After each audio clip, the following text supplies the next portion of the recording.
සද්ධර්ම ශ්‍රාවක කාරුණික ගුණගරුක පින්වත්නි, අද දවසේදී මේ පින්වත් හැම දිනාම මේ වෙලාවේ බලාපොරොත්තු වන්නේ භාග්‍යවත්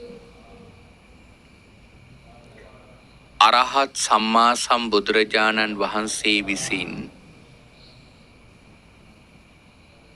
ඔබෙත් මගෙත් නිවන පිණිස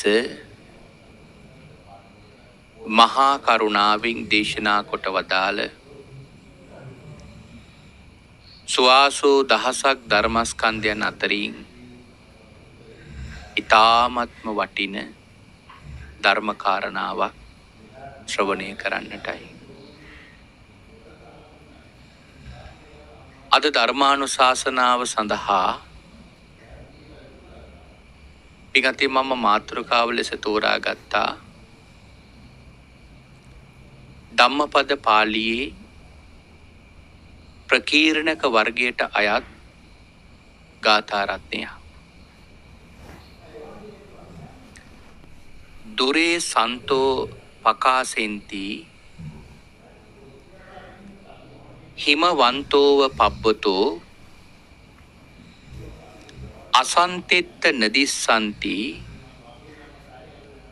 රත්ති කිත්තා යතා සරාණි.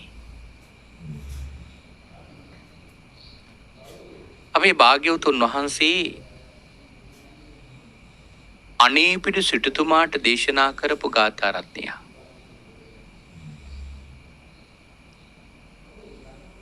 මේ අනේපිඩු සිටුතුමාට කුඩා කාලේ ඉඳලා ඇසුරු කරපු එක මිත්‍රයෙක් හිටියා. දැන් ඔහු ඉන්නේ උග්ග රටේ. උග්ග කියන නමින් මහ සිටුවරයෙක් වෙලා වාසය කරන්නේ.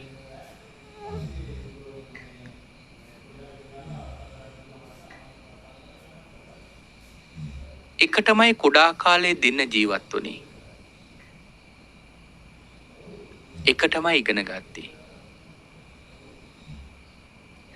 අනේපිඩු සිටුතුමයි උග්ග සිටුතුමයි කොච්චර මිත්‍ර සම්බන්ධයක් තිබුණද කියලා කිව්වොත්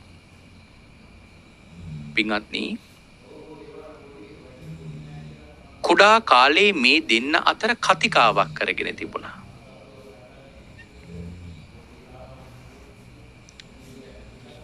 ඒ කතිකාව තමයි අපි දෙන්න යම් දවසක දරුවෝ හැදුවොත් දෙන්නට දුවෙක් පුතෙක් ලැබුණොත් අපි ඒ දෙන්න විවාහ කරලා දෙමු කියලා දෙන්න අතර කතිකාවක් ඇති කරගත්තා.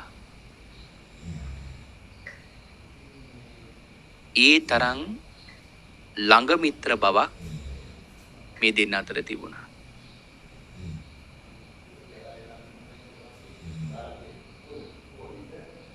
දැන් දෙන්නම විවාහ වෙලා දෙන්නටම දරුවෝ ඉන්නවා.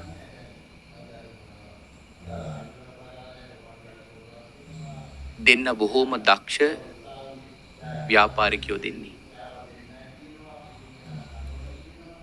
දවසක් මේ උග්ග සිටුවරයා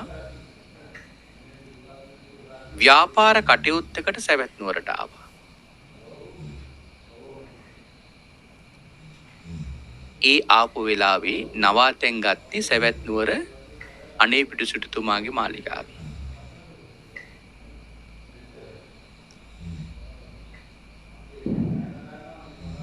එදා මාලිගාවේ හිටිය චූල සුභද්‍රාව අනේපිඩු සිටුතුමාගේ එක දියණිය.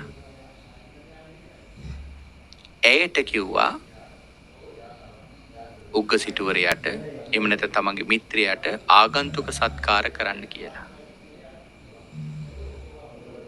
ඇය විසින් ඊටාම ඕනකමින් මහත් ගෞරවයෙන් ආගන්තුක සත්කාර කළා. ඇය කරපු ආගන්තුක සත්කාර පිළිබඳ මේ සිටුවරයාට පුදුම පැහැදීමක් හිතේ ඇති වුණා. ඒ තරම් උසස් ලෙස ප්‍රියමනාප ලෙස මේ ආගන්තුක සත්කාර කරනව දිහා දැකලා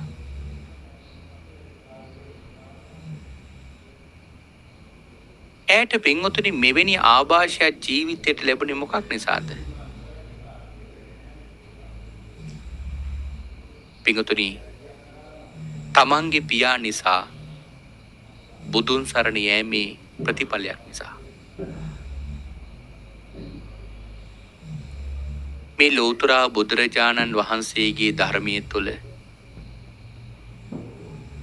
පින්වතුනි මේ හැම ධර්ම කාරණාවක්ම තියෙන්නේ අපේ ප්‍රායෝගික ජීවිතේ ක්‍රියාත්මක කරන්න.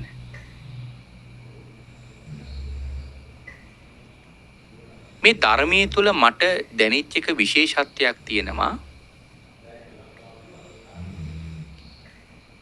මේ ධර්මයේ කෙරෙහි සද්ධාව උපදව ගන්න මේ ධර්මයේ තුලින් ලැබෙන ශක්තිය ඒ සද්ධාව උපදව ගන්න කෙනාට වැඩි කියලා. කවුරු හරි මේකේ හරි අවංකව ඕනෙකමෙන් හැසිරෙනවා නම් හිතේ දැඩි ශ්‍රද්ධාවක් උපදවගෙන මේකේ හැසිරෙනවා නම් අන්න ඒ කෙනාට ප්‍රතිඵල ලබා දෙන තැනක් තමයි මේ ධර්මයේ කියලා කියන්නේ. හැබැයි ඒකට තියෙන්න ඕන තමන්ගේ ඉති අවංක හැඟීම. අන්න ඒ කෙනාට තමයි පින්වතුනි මේ ධර්මයේ තුලින් දියුණු වෙන ඥානීය මෙහෙ වෙන්නේ. ඥානෙ දියුණු වෙන්නේ. ඔහුට ඒ ඥානීය තුලින් තමයි මෙලොව දියුණුවත් සසර දියුණුවත් ඔහුට සලසා ගන්න පුළුවන් කමක් ලැබෙන්නේ.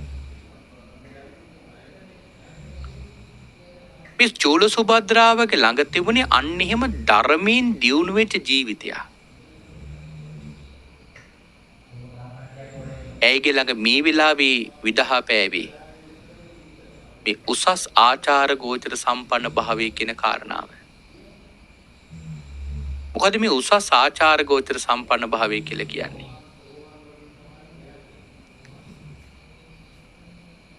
පින්වතුනි නිවන් දකින්න ශ්‍රාවකයා තුල අනිවාර්යයෙන්ම දියුණු කරගත යුතු කාරණාවක්.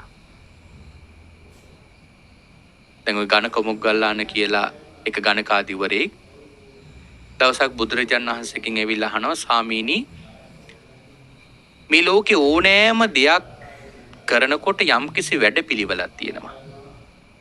උදාහරණයක් ඇටියට අපි ළඟ කවුරු හරි කෙනෙක් ගණන් ඉගෙන ගන්න ආවොත් ඒ ගණන් ඉගෙන ගන්න ආපු කෙනාට අපි දෙන වැඩපිළිවෙලක් කරන්න.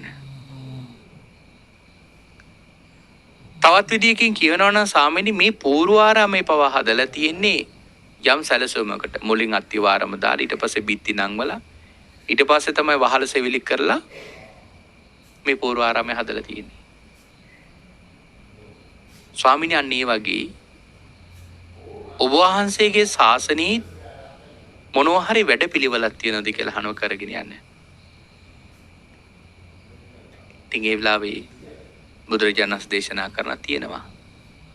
ඒ මොකද්ද? භාග්‍යවතුන් වහන්සේ අනුපිළිවෙලක් කියනවා.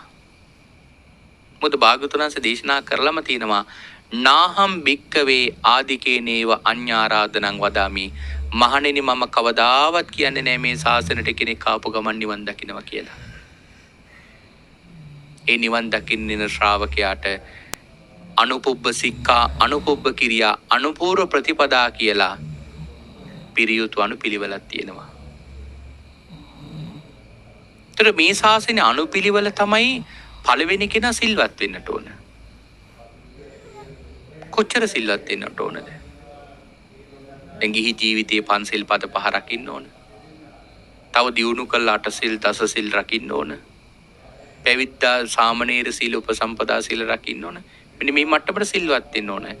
ඒ සීලය කොච්චර රකින්න ඕනද කියලා කියනවා නම් අනුමත්තේසු වජ්ජේසු බය දස්සාවි අනුමාත්‍ර වරදෙහි පවා පින්වතුනි බය දකින කෙනෙක් බවට පත් වෙන්නට ඕන. අන්නේ මට්ටමට සිල්වත් වෙන්නට ඕන.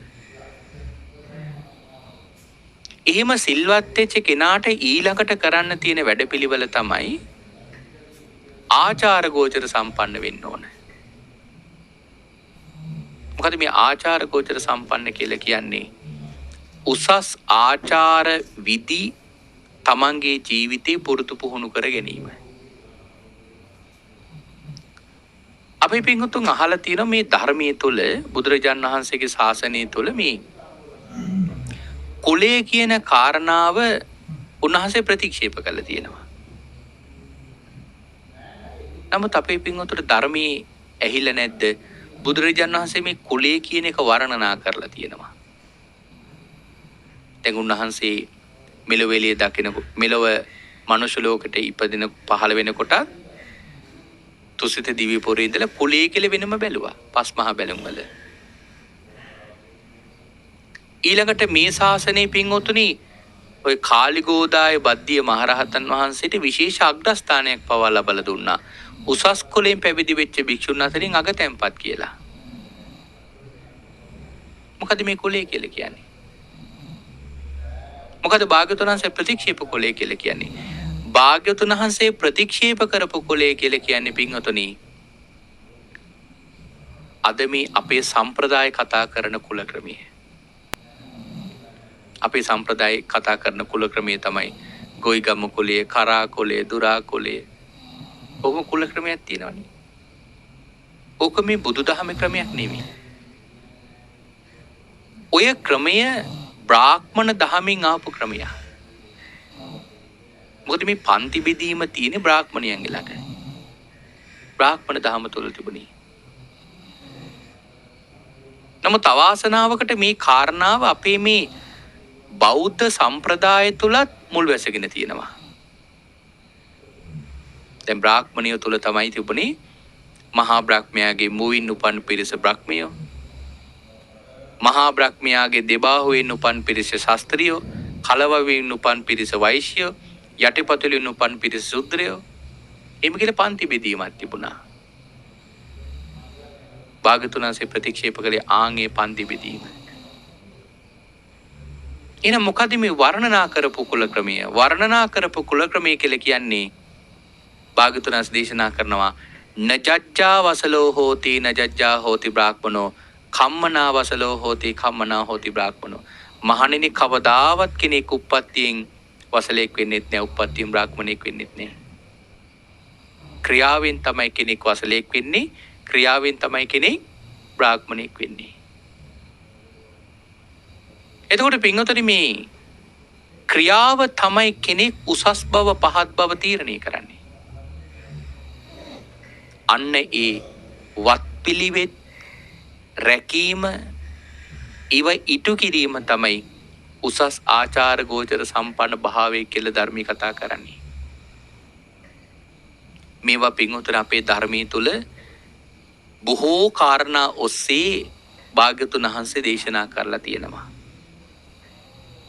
දැන් අද බලන්න අපි මෙන්න මේ කාරණාවල් මගහැරලා ගියපු එකේ විපාක අපි අද මේ වෙනකොට විඳිනවා. අද බලන්න පින්වතුනි අපට මේ නිර්වාණය කියන එක කොච්චර දුරින් ඈත් වෙලාද? අපේ ජීවිතවලින් නිවන කියන එක කොච්චර ඈත් වෙලාද? හරි දුරින් අපට නිවන තියෙන්නේ. අද නිවන් දකින පිරිස මේ තරම් අඩු වෙලා තියෙන්නේ. ඒකට හේතුව තමයි එකිනෙකා හදාගත්තු ක්‍රමවේද ඔස්සේ තමයි මේ නිවන් දකින්න වෑයම් කරන්නේ. භාග්‍යවතුන් වහන්සේ දේශනා කරපු විදියට නෙවෙයි. හැබැයි භාග්‍යවතුන් වහන්සේ දේශනා කරපු විදියට නිවන් දකින්න ශ්‍රාවකයා පින්වතුනි මේ සමාජයට හරි හිත කරයි. අහිත කරන්නේ. සමාජයට මානවයට හරි ලෙන්ගතුයි. හරි මානුෂීයයි. භාග්‍යවතුන් වහන්සේ දේශනා කරපු ප්‍රතිපදාව පුරණ ශ්‍රාවකයා. නමුත් අද මේ බුදුදහම නැමැති වේදිකාව නියෝජනය කරන ඇතැම් පිරිස් නිසා ඔවුන්ගේ ක්‍රියාකලාපයන් නිසා සමහර ලාවට සමාජය තුළ බාහිර මිනිසු තුළ මේ බුදුදහම පිළිබඳව කතා වෙන්නේ ඊටාම පහත් ස්වභාවයකින්. එයි මේක නියෝජනය කරන මිනිසුන්ගේ තිබෙන නොයෙක් අඩුපාඩුකම් නිසා. හැබැයි සැබෑ බුද්ධ ශ්‍රාවකයා එහෙම කෙනෙක් නෙමෙයි. මේ ආචාර ගෝචර සම්පන්න භාවය මගහැරලා සීලය මගහැරලා අද පින්වතුනි බොහෝ දෙනෙක් මේ ශාසනයට ආපු ගමන් නිවන් දකින්නේ කියලා හොයන්නේ මොනවද? භාවනා කරන්න. සමහර කෙනෙක් අපේ ළඟට තාම අහන්නේ ස්වාමීන් වහන්සේ අපිට භාවනා කරන්න හැටි කියලා දෙන්න. කොහොමද මේ භාවනාව කරන්නේ? එහෙමයි අහන්නේ. නමුත් මේ බුදුදහමේ පින්වතුනි පටන් ගන්න තියෙන භාවනාවෙන් නෙමෙයි. හරියට නිකන් යම් විෂයක් ඉගෙන ගන්න ආපු කෙනෙක්ව කිසිතියක් උගන්වන්න නැතුව එකවර ගිහිල්ලා විභාග මධ්‍යස්ථානයේ වාඩි කරන වගේ වැඩක් කරන්නේ මේක. ඕකේ අනිත් විපාක ඕන තරම් පින්වතුන් අපිට මේ සමාජයෙන් පෙන්වලා දෙන්න පුළුවන්. සීල් රකින්න නැතුව ආචාර ගෝචර සම්පන්න භාවයක් නැතුව මෙන්න මේ වැඩි යුතු ධර්මතා වඩන්නේ නැතුව අද කෙලින්ම භාවනා කරන්න ගියපු එකේ විපාක ඕන තරම් අපිට මේ සමාජය තුළින් දකින්න ලැබෙනවා. මොනවද මේ ආචාර ගෝචර කියලා කියන්නේ? උසස් ආචාර ගෝචර සම්පන්න භාවයක් කෙනෙකුගේ ළඟ තියෙන්න ඕන. දැන් අපි පින්වතුන්ට මේවා දකින්න පුළුවන් වැටහෙන උපමාවක් කියන්න නින්දාවක් කරන්න නෙවෙයි. නමුත් මෙවැනි උපමාවක් කිව්වොත් අපේ පින්වතුන්ට මේ කාරණාව ටිකක් තේරෙයි කියලා හිතනවා. අපි හිතමු සමහර භාවනා මධ්‍යස්ථාන එහෙම නැත්නම් ওই විහාරස්ථානවල භාවනා වැඩසටහන් පවත්වනවා. පින්වතුන් බලන්න ওই භාවනා වැඩසටහන් වලට යන සමහර අය බොහෝ කාලයක් තිස්සේ භාවනා කරන අය. නමුත් බලන්නකෝ ඒ පිරිස භාවනාව තුළින් මොකද දියුණු කරගෙන තියෙන්නේ කියලා. කෙනෙක් එක කතා කරන දන්නේ. කෙනෙක් දැක්කම ඔහු පිළිබඳව මානුෂීයව හිතන්න පුරුදු වෙලා නැහැ. තමන් ඉන්න තැනට කවුරු හරි අලුතෙන් කෙනෙක් ආවොත් මොහු අලුත් කෙනෙක් අපි පරණයි කියලා මාන්නයක් ඇති කරගන්නවා. මෙවැනි බොහෝ කෙලෙස් පින්වතුනි ඔවුන්ගේ හිත් තුළ වැඩිලා දියුණු වෙලා. කොටිම කියනවනම් පාවහන් දෙක ගලවන තැන ඉඳලා නැවත ඒ භාවනා වැඩසටහනින් ඉවත් වෙලා යනකම්ම දකින කිසිම කාරණාවක් පිළිබඳ බොහෝ තැන්වල පැහැදෙන තැනක් නැහැ. බලන්නකො පාවහන් ගලවලා තියෙන අපිලිවෙල. ඊළඟට බලන්නකො ගිහිලා වාඩි වෙලා ඉන්න අපිලිවෙල. සමහර දෙනෙක් පුටු තියාගෙන බිම වාඩි වෙලා ඉන්න අයගේ ඉස්සරහින් ගිහින් ඉන්නවා. එතකොට අර බිම වාඩිලා ඉන්න අයව බැහැලා. බලන්න ඔහුගේ හිතේ කරුණාවන්ත අදහසක් නැහැ. මම මෙතන පුටුව තියාගෙන ඉන්නකොට මගේ පිටිපස්සේ ඉන්න ඇට ඉස්සරහා පේන්නේ නැහැ කියන එක. එවැනි සරල කාරණාවක්වත් තේරුම් කරගන්න තරම් ඥානියෝන්ගේ දියුණු වෙලා නැහැ. ඉතින් මොනවද එහෙනම් භාවනා කරලා ලබන්නේ? ওই වගේ තැනකට ගිහිල්ලා ඒ පිරිස භාවනාවෙන් කොච්චර දියුණු වෙලාද කියලා බලන්න පුළුවන් පින්වතුනි. කවුරු හරි කියලා මොනවා හරි බණ පොතක් බෙදන්නකෝ. ඒ බණ පොත බෙදුවතින් බලා ගන්න පුළුවන් ඔවුන් භාවනාවෙන් කොච්චර දියුණු වෙලා තියෙනවද කියලා. ඒ කලබල කරන විදිය දිහා දැක්කම පොලිමට එන්නේ කිව්වොත් සමහරලාට පොලිම පැනලා ඉස්සරහට එවි. එක්කෙනෙකුට එක පොතයි දෙන්නේ කියලා කිව්වොත් මගේ යාළුවෙකුත් වෙනවා අදාවෙන යාටත් එකක් දෙන්නේ කියයි. ඔහොම බොරු කී පොත් කීයක් නම් ගනීද? සමහර වෙලාවට එක පොත නම් අනිවාර්යයෙන්ම දෙන්නේ ඒ පොත අරගෙන ආයෙමත් අනිත් පිටිපස්සෙන් ඇවිල්ලා ආයෙමත් අර පොලිමට එකතු වෙලා ආයෙ තව පොතක් ගන්නවා. මොනවද පින්වත්නි බලන්නකෝ මේ භාවනාවෙන් දියුණු වෙලා තියෙන්නේ. එකම දෙයයි අපි මේ සතියකට සැරයක් භාවනා පන්තියකට යනවා කියන කාරණා විතරයි උන්ගේ හිත තුළ තියෙන්නේ. මේකට ප්‍රධානතම හේතුව තමයි මේක බුදුදහම වරදක් නෙවෙයි. දැන් ඔය පිරිස දිහා දැකලා බාහිර මිනිස්සු මේ බුදුදහම පිළිබඳව මනින්නේ කොහොමද? ඍණාත්මක අදහස් තමයි මනින්නේ. ඒතර මොකද්ද මේ වෙලා තියෙන්නේ? කොතනද මේ වැරදුනේ? වැරදුනේ තමන්ට ඕන විදියට මේ නිවන් දකින ක්‍රමවේද හොයාගත්ත එකේ විපාක. හරියට බුදුරජාණන් වහන්සේගේ ධර්මයේ පිළිපැද්දනම් ඔය වගේ ලක්ෂණ ඔය වගේ ප්‍රතිඵල අපට මේ සමාජය තුලින් දකින්න ලැබෙන්නේ. දැන් හරියට ආචාර ගෝචර දියුණු කරගෙන ওই වගේ තැනකට බණ පොතක් බෙදන්න ගියා නම් පින්වතුනි ඒ ආචාර ගෝචර දියුණු කරගත්තු උදවිය කොහොමද පේලියට එන්නේ?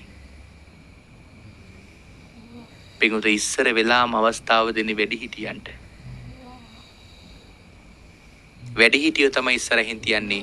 ඒක තමයි මේ ශාසන සම්ප්‍රදායේ ගරු කරන විදිය. ඉස්සර වෙලාම පේලි ඉදිරි තැන දෙනවා වැඩිහිටියන්ට.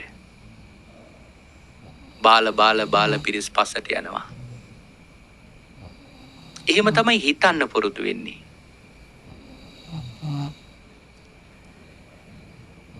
ඒතර බලන්න ඒ හිතන්න ඒ අවශ්‍ය කරන ඥානය ඔවුන්ට ලැබිලා නැත්තේ මොකක් නිසාද?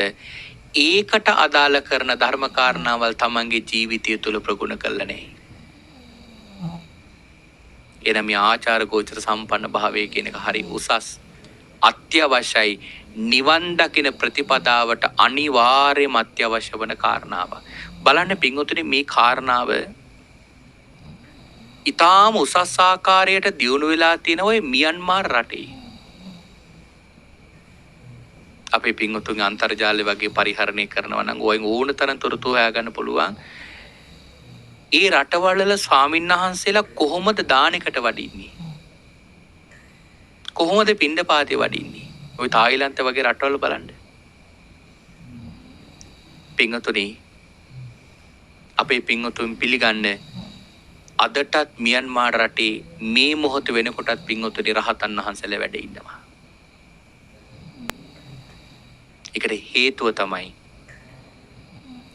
ඒ රටවල් වල මේ ධර්මය අනුපිළිවෙලට ඒ ප්‍රතිපදාව පිළිපදිනවා. දඹදිව හිම යන අය බුද්ධ ගයාවේදී ගොඩාක් වෙලාට දැකලා ඇති මියන්මාර් රටේ ස්වාමින්වහන්සේලා වඩිනවා ඒ ස්ථාන වන්දනා කරන්න. පින්වතුනි වඩින ස්වාමින්වහන්සේලා සමහරලාට 20ක් 30ක් 50ක් 100ක් කොහොම තමයි වඩින්නේ.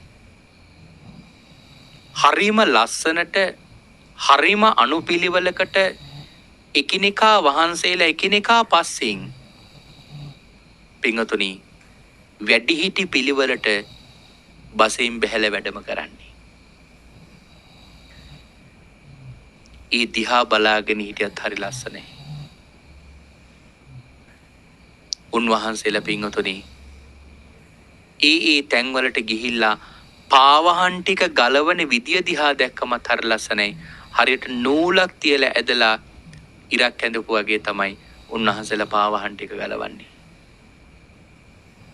ඒ තරම් ලස්සන පිළිවෙලක් පින්වතුනි ඒව තුල තිබුණා. බලන්න පින්වතුනි බුදුරජාණන් වහන්සේගේ කාලේ මේ දෙවිවරු මේ මහා දිව්‍ය සම්පත් අත්හැරලා ඇවිල්ලා මේ මහා සංඝරත්නය දිහා බලාගෙන ඉන්නේ. මොකද බුදුරජාණන් වහන්සේගේ සරණ ගියපු ශ්‍රාවකයාගේ ඉරියව් හරිම සාන්තයි, හරිම සංවරයි. දමණේ වෙච්ච ඉරියව් තියෙන්නේ. සාන්ත ඉරියව් තියෙන්නේ. අතපය දිගහැරලා කතා කරන්නේ කකුලක් නවාගෙන කතා කරන්නේ නෑ. ගරු කරන කෙනාගේ දිහාවට කකුල් දික් කරන් වාඩි වෙන්නේ නෑ. පිටුතුනි යවතුන් පැවතුන් හරීම ලස්සනයි. ඒකනේ අපේ සිංහල සමාජය තුළ ඒවට වෙන වෙනම වචන භාවිතා කළේ. දැන් පාලියේ නම් එහෙමවත් නෑ වෙනසක්. හාමුදුරු නමක් වැඩියත් කියන්නේ ගච්ඡති කියලා, ගිහි කෙනෙක් ගියත් කියන්නේ ගච්ඡති කියලා පාලියේ. දෙකටම පාවිච්චි කරන එකම වචනය. හැබැයි අපේ සිංහල සමාජය තුළ ඒ පාලි වචන පරිවර්තනය කරේ කොහොමද? ගෞරවාන්විත වචන පාවිච්චි කළා.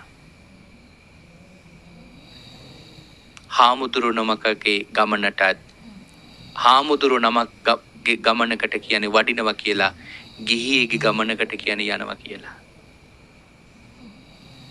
හාමුදුරු නමක් අනුභව කරොත් වළඳනවා කියනවා, ගිහියෙක් අනුභව කරොත් කනවා කියනවා. හාමුදුරු නමක් සැතපෙනවා, ගිහියෙක් නිදා ගන්නවා. හාමුදුරු නමක් වැඩ ඉන්නවා, ගිහියෙක් වාඩි වෙනවා. ඒ පිටුතුනේ මේ එකම වචනවලට එකම ක්‍රියාවකට වචන දෙකක් පාවිච්චි කරන්නේ. වචන දෙකක් පාවිච්චි කරන්නේ ගිහියෙක් යන යෑමයි හාමුදුරු නමක් වඩින වැඩුමයි අතර වෙනසක් තියෙනවා. අන්නේ වෙනස පෙන්වන්න ඕන නිසා තමයි වචන දෙකක් පාවිච්චි කරලා තියෙන්නේ. හාමුදුරු නමක් දානවල දෙන විදියයි ගිහියෙක් ආහාර ගන්න විදිය අතර වෙනසක් තියෙනවා. ඒ වෙනස පෙන්වන්න ඕන නිසා තමයි වචන දෙකක් පාවිච්චි කරලා තියෙන්නේ. මොකද ඒ තරම් මනා හික්මීමක්, සංවර බවක්, සංසුන් බවක් භික්ෂුන් වහන්සේලා තුළ තියෙනවා. කොහෙන්ද සංවර බව ආවේ? ධර්මයේ තුලින්. භාග්‍යතුන් වහන්සේ සෑම ඉරියව්වක් ගානෙම ඒ කාරණාව දේශනා කළා තියෙනවා. ඒ නිසා තමයි දිවි ලෝකේ දෙවිවරු දිව්‍ය සම්පත් අත්හැරලා මේ මහා සංඝරත්නයේ වඩින වැඩිම පිළිබඳ බලාගෙන ඉන්නේ. ඒ වඩින දිහා දෙසවන් යොමාගෙන වන්දනා කරගෙන බලාගෙන ඉන්නේ ඒකයි. ඒක ඇවිල්ලා බලන්න තරම් ලස්සනක් තියෙන නිසා. එතකොට පින්වතුනි, මෙන්න මේ ආචාර ගෝචර සම්පන්න භාවය බුදුදහමේ අනිවාර්ය අංගයක්. අද මේවා පින් දුරු වෙලා තියෙන නිසා, අද මේ කාරණාවල් නිතර උගන්වන්නෙත් නැති නිසා, නිතර මේ ගැඹුරු කාරණාවල් විතරක්ම උගන්වන්න වෑයම් දරන නිසා, අද මේ කාරණාවල් සැලකිලිමත් කමක් නැති නිසා පින්වතුනි, අද බොහෝ දෙනෙකුට කොච්චර පටිච්චසමුපාද ඉගෙන ගත්තත් ඒක වැටෙන්නේ හරියට. උදර බුදුරජාණන් වහන්සේ දේශනා කරපු ක්‍රමයට ඉගෙන ගන්නකොට තමයි ඒ අදාළ කරන ධර්ම කාරණාවල් වැඩෙන මට්ටමට ප්‍රඥාව දියුණු වෙන්නේ. අද බොහෝ දෙනෙකුට පටිච්චසමුපාදය තමන්ගේ කනට ඇහිලා හිතට දැනෙනව එච්චරයි. තමන්ගේ ඥාණයට හරියට වැටෙන්නේ. අනිත්‍ය දුක්ඛ අනාත්ම කියන එක තමන්ගේ කන්ට ඇහිලා හිතට දැනෙනව විතරයි. සුතමේ ඥානයක් විතරයි ගොඩක් අයට තියෙන්නේ. ඒ තුලින් චින්තාමේ ඥානයක් ගොඩනගාගෙන තිනවා. හැබැයි මේ භාවනාමේ ඥානෙ වැඩින්නේ. ඇයි වැඩින්නේ නැත්තේ? අර අදාළ කරන බොහෝ ධර්ම කාරණාවල් මගහැරගෙන මේ වෙගෙන ගන්න අපේකේ විපාකේ නිසා. දැන් බලන්න මේ චෝල සුභද්‍රාව තුළ තිබුණ පින්වතුනි උසස් ආචාර ගෝචර සම්පන්න බව. ආගන්තුක සත්කාර ඉහළින්ම කළා. ඒ ධර්ම මාර්ගයේ හැසිරෙන කෙනෙක්ව ඇසුරු කරන ආසයි. හරියට හැසිරෙන කෙනාව ඇසුරු කරන ප්‍රියමනාපයි. ඇසුරු කරන හිතෙනවා, කැමැති හිතෙනවා. මේව නැති වුණෙන් පස්සේදී තමයි බොහෝ දෙනෙක්ගේ තුල පින්වතුනි මේ කෙලෙස් බලවත් වෙලා තියෙන්නේ. ඉරිසියාව, ක්‍රෝධය, වෛරය හරියට පින්වතුනි වැඩි ඉන්නේ සමහර අයගේ ළඟ. දියක් දැක්කම හිත පහදින්නේ නැහැ. දියක් දැක්ක මේක වර්ණනා කරන්න හිත දෙන්නේ. තව කෙනෙකුගේ දියුණුවක් දැකලා සතුටු වෙන හිතක් පහළ වෙන්නේ. ඒවට නොයෙක් බාධා කරන්නමයි හිතෙන්නේ. ඒ අර උසස් ආචාර ගෝචර දියුණු වෙලා නැහැ. ධර්මයේ තුලින් දියුණු වෙච්ච ජීවිතයක් නෙමෙයි උන්ගේ ළඟ තියෙන්නේ. ඒක වඩලා නැහැ, ඒක වැඩිලා නැහැ ඒ නිසා. නමුත් හරියට ධර්මයෙන් දියුණු වෙච්ච කෙනෙක් පින්වතුනි ඕන වෙලාවක ඇසුරු කරන්න හිතෙනවා, ආසයි ඇසුරු කරන්න. කැමැත්තක් ඇති වෙනවා. ඒකයි මේ චූල සුභද්‍රාවගේ මේ ආගන්තුක සත්කාරයට උග්ගසුටිවරයාට හිත පැහැදුනේ. අනේ පිට සිටුතුමාට කියනවා, සිටුතුමනි මතකද අපි කුඩා කාලේ කතිකාවක් කරගත්තා. දැන් ඒ කතිකාව ඉටු කරන්න කාලයයි. මම කැමති මගේ පුතාව මෑට විවාහ කළ දෙන්න. නමුත් අනේ පිට සිටුතුමා මේකට කැමති නැහැ. අකමැති වුණා කියලා දැන් තමන්ගේ කතිකාව පොරොන්දුව කඩ කරන්න කැමති නෑ. නමුත් එක දෝෂයක් තියෙනවා. ඒ තමයි උග්ග සිටුවරය කියලා කියන්නේ අචේලක සරණ ගියපු මිත්‍යා දෘෂ්ටිකේ. තමන්ගේ මිත්‍රෙක් වුණාට අර මිත්‍යා දෘෂ්ටික සරණ ගියපු නිසා පින්වතුනි මේකට එකග වෙන්න හිතක් නෑ. ඒ නිසා මොකද කරේ? බුදුරජාණන් වහන්සේගේ ළඟට ගියා. භාග්‍යවතුන් වහන්සේගේ විමසුව භාග්‍යවතුන් වහන්සේ හේතු සම්පත් බල උග්ග සිටුවරයාගේ දැකලා අනේ පිට සිටුතුමාට කිව්වා කමක් නැහැ සිටුතුමනි අවසර දෙන්න. සිටුතුමා භාග්‍යවතුන් වහන්සේගේ අවසරයෙන් තමන්ගේ දියණිය විවාහ කළ දුන්නා. විවාහ වෙලා උග්ග නගරයට ගියපු පහුවෙන්දාම අචේලකෝ පිරිසක් ගෙදර දානෙකට වැඩමෙව්වා.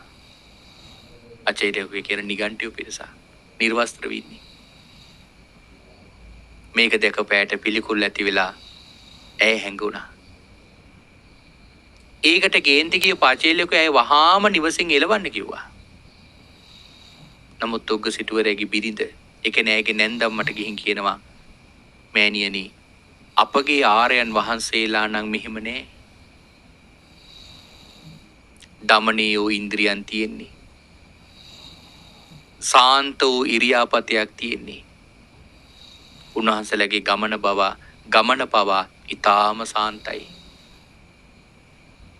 මෑණියනි උන්වහන්සේලා බොහෝ ඇස් යොමාගෙන කතා බහ කරන්නේ.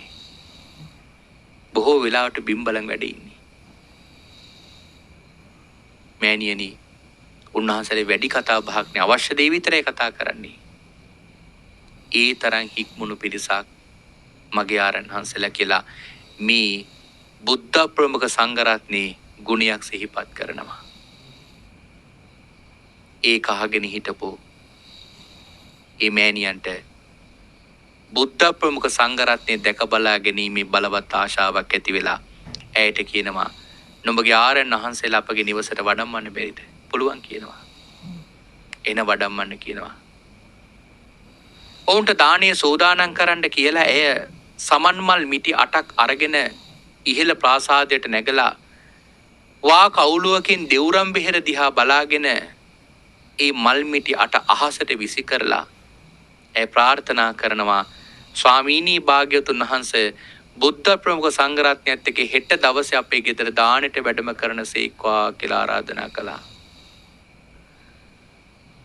එදා පින්වතුනි අනේ පිටු සිටුතුමා දෙවුරම් බෙහෙරේ බුදුරජාණන් වහන්සේගේ ළඟ ඉඳගෙන බණ අහනවා.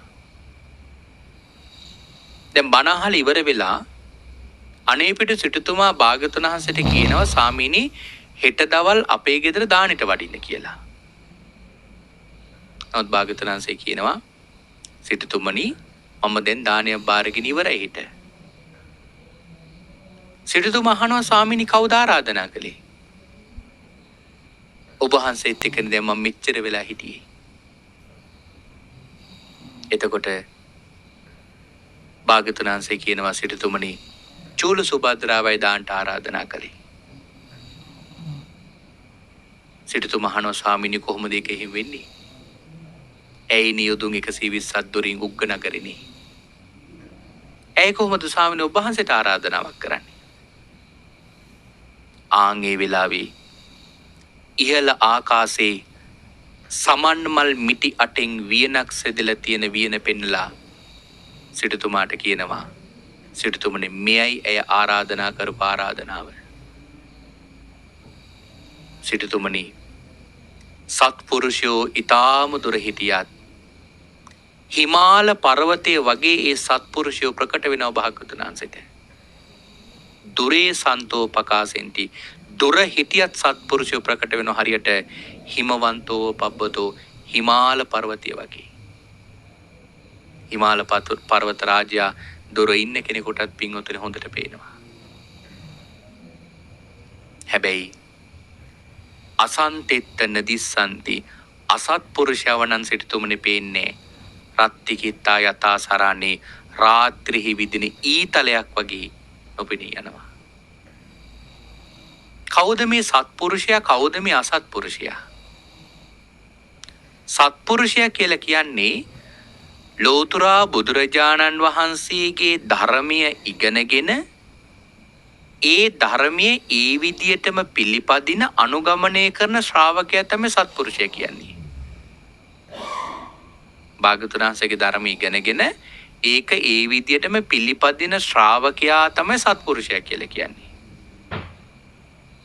සෑම ධර්ම කාරණාවකටම එක සමාන ගෞරවයක් තියෙනවා. හැම ධර්ම කාරණාවක්ම පිළිපදින උත්සාහ කරනවා. බුදුරජාණන් වහන්සේ ගැන ධර්ම රත්නය ගැන සංඝ රත්නය ගැන අප්‍රමාණ ශ්‍රද්ධාවක් පින්වතුනි ඒ සත්පුරුෂයාගේ හිත තුල තියෙනවා. ආන්න ඒ වගේ සත්පුරුෂේ බුදුරජාණන් වහන්සේට පින්වතුනි යොදුන් ගණනක් දුරින් හිටියත් හිමාල පර්වතය වගේ ප්‍රකට වෙනවලු. භාග්‍යවතුන් වහන්සේට පේනවා. මේ සක්වලේ නෙමෙයි තව සක්වල 1000කට යා හිටියත් භාග්‍යවතුන් වහන්සේට පේනවා. භාග්‍යවතුන් වහන්සේ හිමයට ඕනතරම් පිහිට වෙලා තියෙනවා. අපි හරියට සත්පුරුෂ ධර්මයේ පිහිටලා හිටියොත් පින්වතුනි අපට ඒකාන්තෙම භාග්‍යවතුන් වහන්සේලාගේ රැකවරණය සසර පුරාවටම ලැබෙනවා. ඒක භාග්‍යවතුන් වහන්සේ පොරොන්දු වෙලා තියෙන අපිට. හැබැයි අසත්පුරුෂයා කවුද මේ අසත්පුරුෂයා කියලා කියන්නේ? ධර්මයේ සඳහන් කරනවා පින්වතුනි මෙලොව ජීවිතයේ පමණක් ගැන හිතලා පරලොව ගැන නොසිතා පංචකාමයෙන් තමන්ගේ ජීවිතය සන්තරපණය කරන්න ධාර්මිකව හෝ වේවා අධාර්මිකව හෝ වේවා ධනය උපයාගෙන කාලා බීලා ජීවත් වෙන කෙනා තමයි අසත්පුරුෂයා. ඕ හිතන්නේ මෙලෝ විතරේ පරලෝ හිතන්නේ. මම මේ පව කළොත් මට සංසාරේ කොච්චර කාලයක් විපාක දෙනවද කියලා අසත්පුරුෂයාට හිතෙන්නේ. අසත්පුරුෂයා හැම වෙලාවකම බාල බවින්ම තමයි ජීවත් වෙන්නේ. මම මේ පව කළොත් මට සංසාරේ කොච්චර විපාක දෙනවද කියලා හොට තේරෙන්නේ. ඒ විදියටම තමයි අසත්පුරුෂයා කටයුතු කරන්නේ. ඔහු දසවස්තුක මිත්‍යා දෘෂ්ටියෙන් ජීවත් වෙන්නේ. මෙලෝ පිළිගන්නේ පරලෝ පිළිගන්නේ සුගති දුගති පිළිගන්නේ නැහැ. එවැනි අසත්පුරුෂයෙක්ව ළඟ හිටියත් භාග්‍යවතුන් වහන්සේට ප්‍රකට වෙන්නේ. ඒකට පැවිද්ද වශයෙන් ගත්තොත් අසත්පුරුෂයෙක් කියලා කියන්නේ. භාග්‍යවතුන් වහන්සේ දේශනා කරනවා දුගතියට නැමුණු ජීවිතයක් තියෙන. ඒ කියන්නේ පැවිදි ජීවිතේ ඉඳලා බොහෝ අකුසල් කරලා දැන් මරණින් මතු ඉපදෙන්න ඉන්නේ දුගතියක. නරක තිරසම් പ്രേත අසුර කියන මොනවා හරි දුගතියක තමයි ඉපදින්න ඉන්නේ. සඳහන් කරන විතින්න පරලෝකෝ අට කතාවේ කියන්නේ. ඊළඟට කියනවා ආමිෂ චක්කුකා. මේ ආමිෂයේ පිළිබඳ නැමුණු ඇහැක් තියෙනවා. සමහර පැවිද්දෝ ඉන්නවා ආමිෂයේ පිළිබඳව තමයි නිතර කල්පනා කරන්නේ. අර ගෙදරට ගියොත් කොයි වගේ දෙයක් අපට අද ලැබෙයිද? අර මනුස්සයන ටිකක් හොඳ සිවුරු පූජා කරන ඒ ගෙදරට ගියොත් නම් වඩාත් හොඳයි. මේ ගෙදරට ගියොත් නම් දාන ටිකවත් එච්චර රහ නැහැ. ආමිෂය තමයි දකින්නේ. ගිහියන් දෙන දේ ගැන තමයි හිතන්නේ.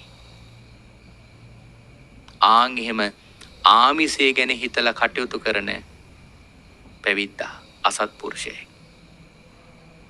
ඊළඟට කියනවා ජීවිකත්තාය පබ්බචිතා. මේ පැවිද්ද ජීවිකාව කරගත්තු කෙනත් අසත්පුරුෂයා. ජීවන මාර්ගයක් කරගෙන මේ පැවිදි ජීවිතය ගත කරනවා. ආන් ඒකෙනත් අසත්පුරුෂයි. භාගතුන් දේශනා කරනවා. එවැනි පැවිද්දෝ අසත්පුරුෂයි. උදාහරණයක් කියනවා යටත් පිරිසෙන් තේ එත්ත බුද්ධානන් දක්ඛිනස ජානු මණ්ඩලස සන්තිකේ. බුදුරජාන් වහන්සේගේ මේ දකුණු දන මඩල ළඟ ඒ අසත්පුරුෂයා වාඩිලා හිටියත් හරියට චතුරංග සමන්නාගත අඳුරක දිවිදෙන ඊතලයක් වගේ නොපෙනී යනවා. අර වගේ අසත්පුරුෂේ ගිහියෙක් වේවා හෝ පැවිද්දෙක් වේවා භාග්‍යවතුන් වහන්සේගේ දකුණු දන මඩල ළඟ වාඩි වෙලා ඉන්නේ. නමුත් භාග්‍යවතුන් වහන්සේට ඌව පේන්නේ නැහැලු. බණ කියද්ද ඔහු ගැන හිතන්නේ නැහැ. අර මාගන්ධිය පරිබ්‍රාජිකාව ගැන සිටු දිනේ කියන බුදුහාමුදුරු හිතුවේ එහෙමනේ. මාගන්ධිය සිටු දිනියට බණක් කියනවා ධර්ම කාරණාවක් කියන නමුත් ඇගේ හිත රිදෙනවා. නමුත් ඒ කතාව කියන්නේ අම්මටයි තාත්තටයි. මොකද අම්මයි තාත්තයි දෙන්න ඒ වෙලාවෙම අනාගාමී වෙනවා. හැබැයි මාගන්ධිය භාග්‍යවතුන් වහන්සේ පිළිබඳ වෛරී හිතක් ඇති කරගෙන මේ ජීවිතේම පිංඋතුනි පව් කරලා මෙලොවදීම විපාක විඳලා අදටත් මේ මොහොත වෙනකොටත් අවීචී දුක් විඳින කෙනෙක් බවට පත් වුණා. ඒකයි කිව්වේ අසත්පුරුෂයාව භාග්‍යවතුන් වහන්සේගේ දකුණු දන මඩල ළඟ වාඩිලා හිටියත් භාග්‍යවතුන් වහන්සේට ප්‍රකට වෙන්නේ. එවනම් අපේ පිංඋතුන් පුළුවන් තරම් මේ ලැබිච්ච දුර්ලභ අවස්ථාවේ මේ අවස්ථාව මගහැරව ගන්න එපා. ඒක ලොකු පාඩුවක් අපිට. මොකද සංසාරයේ පිංඋතුනි ඕන තරම් අපිට ඉගෙන ගන්න ජීවිතේනවා. අස්සාවල් කරන ජීවිත ලැබෙනවා. හම්බ කරන ජීවිත ලැබෙනවා. ගෙවල් හදන ජීවිත ලැබෙනවා. විවාහ වෙන ජීවිත ලැබෙනවා. දරුවෝ හදන ජීවිත ලැබෙනවා. ඕන තරම් සංසාරේ මේ ටික නම් කරන්න ජීවිත ලැබෙනවා. හැබැයි බණ අහලා ධර්මයේ තුල ජීවත් වෙන ජීවිතයක් හදාගන්න ලැබෙන්නේ කලාතුරකින්. ඒක පිංඋතුනි කල්ප අසංඛ්‍යයකට වරක් තමයි සමහරලාට කෙනෙකුට ලැබෙන්නේ. ඒකත් පින් කරලා තිබුණොත් ලැබෙයි. පින් නොකරලා තිබුණොත් ඒකත් අහිමි වෙයි. බුදුවරු පහළ වෙන්නේ එහෙම දුර්ලභව. නමුත් මම මේ සඳහන් කරේ කෙනෙකුට ඉගෙන ගන්න නැතුව විවාහ වෙන්නේ නැතුව රස්සාවක් කරන්න නැතුව දරුවෝ හදන්න නැතුව ජීවත් වෙන කියන එක නෙමෙයි. ඒවක් කළ යුතුයි. මොකද ඒ ගිහි ජීවිතේ කළ යුතු කටයුතු නිසා. හැබැයි වැඩිපුර මේ ධර්මයේ පැත්තට තමන්ගේ අවධානය යොමු කරන්න. මොකද මේ අවස්ථාව මගහරව ගත්තොත් ආයේ සංසාරේ මෙවැනි වූ අවස්ථාවක් හෝ ලැබීම ඉතාම දුර්ලභ නිසා. එහෙමනම් මිකී කාරණාව ඉතාම හොඳින් අපේ පින්වත්තුන් තේරුම් අරගෙන අවබෝධ කරගෙන මේ සත්පුරුෂ ධර්මයේ පිහිටලා කටයුතු කරන්න පින්වත් ඔබ හැම දිනාටම මේ උතුම් සද්ධර්ම දේශනාව උපකාර වේවා කියන ප්‍රාර්ථනාවෙන් අපි දේශනාව නිමාවටපත් කරනවා.